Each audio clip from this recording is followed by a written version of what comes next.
प्रेम धारा। पिछले 2 दिनों से बेटे रवि से संपर्क नहीं हो पा रहा था। मन की बेचैनी बढ़ती जा रही थी कि तभी उसका फ़ोन आ गया। माँ सुमन की तबीयत अचानक ख़राब हो गई थी। अस्पताल में भर्ती कराना पड़ा था। पूरी तरह ठीक होने में 2 महीने लगेंगे। तुम कुछ दिन को हमारे पास आ जाती तो सुमन की देखभाल अच्छे से हो जाती। उसने मुझे असमंजस में डाल दिया। फ़ोन रखने के बाद मन में विचारों का ज्वार सा आ गया। सुमन के नाम से भी मुझे चिढ़ थी।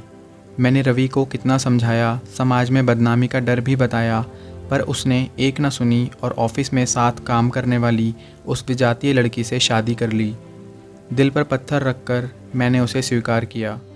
पर आजकल की यह लड़की सास ससुर की सेवा तो क्या, ठीक से परिचय भी नहीं हुआ था। रवि के प्रमोशन का बहाना करके तुरंत बड़े शहर में जा बसी। वह हमसे अब क्या अपेक्षा रखती है, मैंने सोचा। कल रवि को फ़ोन कर कर कह दूंगी कि नहीं आ सकती, इधर पापा को कौन देखेगा।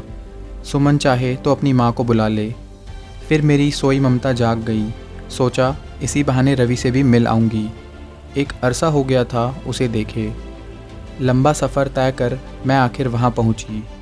रवि ऑफिस की जल्दी में थोड़ी बहुत बात कर सरपट निकल गया। जब मैं सुमन के कमरे में गई, उसने अपनी बीमारी के बारे में बताना शुरू किया। मैं बेमन से घर के छोटे मोटे काम करती हुई उसकी बातें सुनने लगी। मेरे मन में बस एक बात बार बार आ रही थी कि आज बीमार हुई तभी सास याद आई। इसी तरह कुछ दिन बीत गए। मैं रोज़ अपना काम करती जाती और वह अपने जीवन के अनुभव मुझे बड़ी ही साफ़गोई से सुनाती जाती। अब मुझे भी उसकी बातों में मज़ा आने लगा था। किसी बात पर जब वह हंसती तो मैं भी मुस्कुरा देती।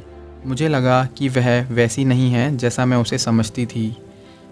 वह मुझसे बहुत कुछ जानना चाहती थी और अपने बारे में बताना चाहती थी।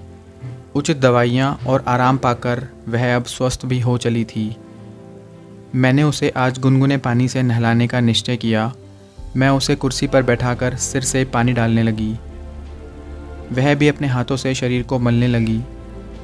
पुराने लोग कहते थे कि नहाने से आधी बीमारी भाग जाती है। यह बात मुझे महसूस हुई।